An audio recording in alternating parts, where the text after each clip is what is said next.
CTV Calgary, local breaking news. Good afternoon. The provincial government is cracking down on what it calls predatory tow trucking. The province says new rules will target so-called bad actors in the industry who use high-pressure tactics to coerce drivers at collision scenes. It wants to prevent towing vehicles without consent, not providing necessary information to vehicle owners, and exploiting emotionally vulnerable people involved in a collision.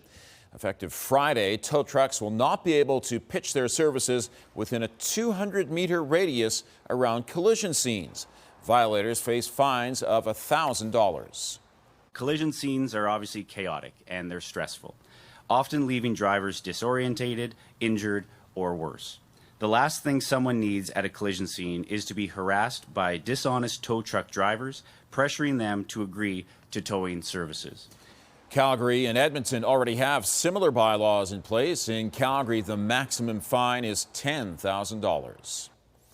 A dump truck lost control in southwest Calgary this morning. The truck went through a guardrail, sheared off trees, and rolled onto its side into some water in a ravine.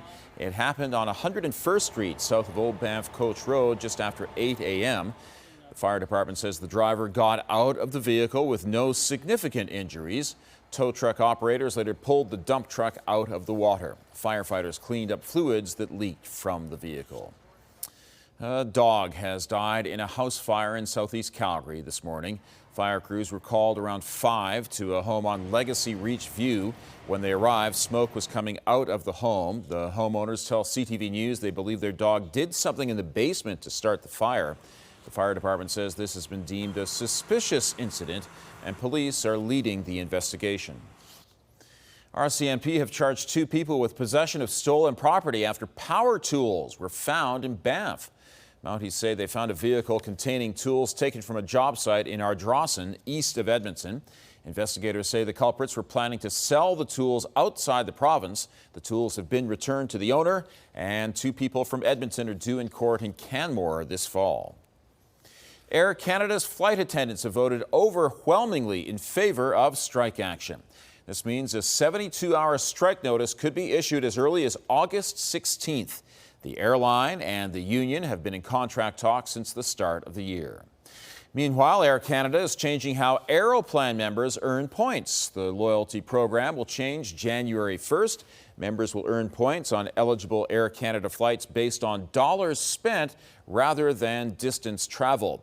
They will earn a minimum of 1 Aeroplan point per dollar.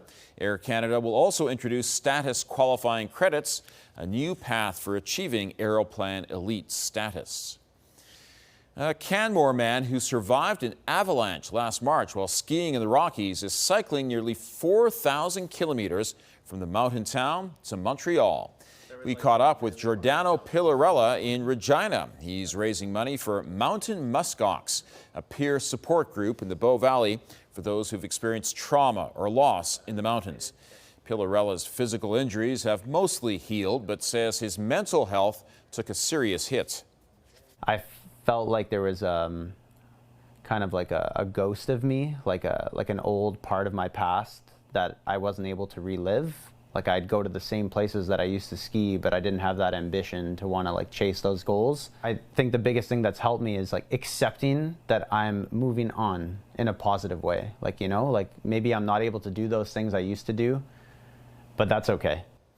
Pillarella started his trek August 1st and hopes to make it to Montreal by the 20th. He has a GoFundMe campaign set up. Search for Pedaling for Healing, 4,000 kilometers for mountain mental health.